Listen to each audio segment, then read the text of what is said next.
ৰাজকুমাৰী উষা, আজি কিছুদিনৰে পৰা নিৰীক্ষণ কৰিছো তোমাক। যদিও প্ৰতিদিনে অপৰাহ্ন বেলা বিচৰণ কৰোঁ আমি কাননৰ মাজে। সখী, তোমাৰ মনে কিন্তু বিচৰণ কৰে অন্য কোনো স্থানে।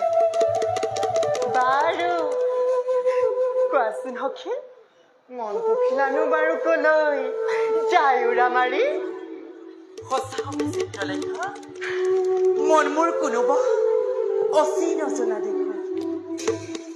কায়িকভাৱে যদিও বা থাকোঁ মই তোমাৰ লগত, মন পক্ষে উৰা মাৰে কোনোবা অচিন ঘৰৰ লগত।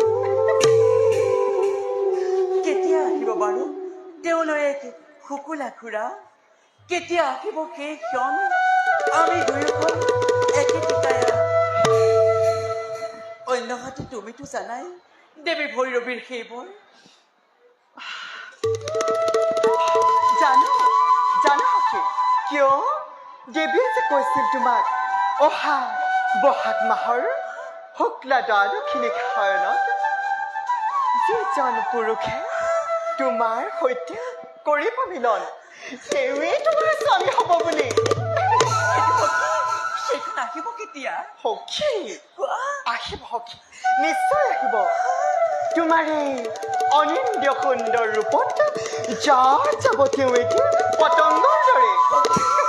সখী, তোমাৰ এই ৰাতুল অধৰ উজ্জ্বল যৌৱনমতী দেহৰ অংগে হাৰি মিঠা বৰষণ ৰূপৰ সোধা তেওঁ কৰিব গ্ৰহণ সঁচানে সঁচানে সখী সঁচাই তেওঁ আহিব জানা সখী অহৰ্নিশে ভাবোঁ মই তেওঁৰে কথা তেওঁৰ ৰোমালো বক্ষৰ মাজত কেতিয়াকৈ পাম বাৰু আত্মবিলুপ্তিৰ গভীৰ প্ৰশান্তি সখী অধীৰ নহবা সখী জানা প্ৰেম আৰু যৌৱনৰ মিঠা মাদকতা সেউজী লিখিছে বিধিয়ে সবাৰে ভাগ্যত সেই তাতে সকলোটি সপি দিয়া বিধিৰ কাষত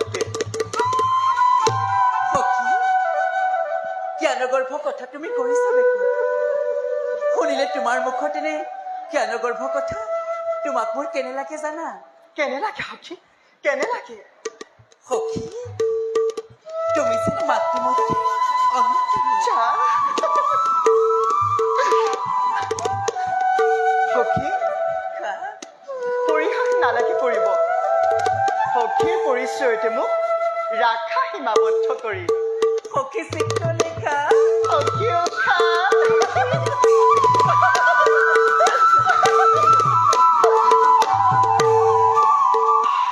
সখী চোৱা দিনমণি অস্তাচলে কৰিলে কমন ব'লা সখী আমি সংখ্যা পূজাৰ কৰোঁ অৰ্জন চিন্তা কৰি প্ৰিয়জনৰ কথা ভুল কৰোঁ কতই নিজৰ ব'লা সখী ব'লা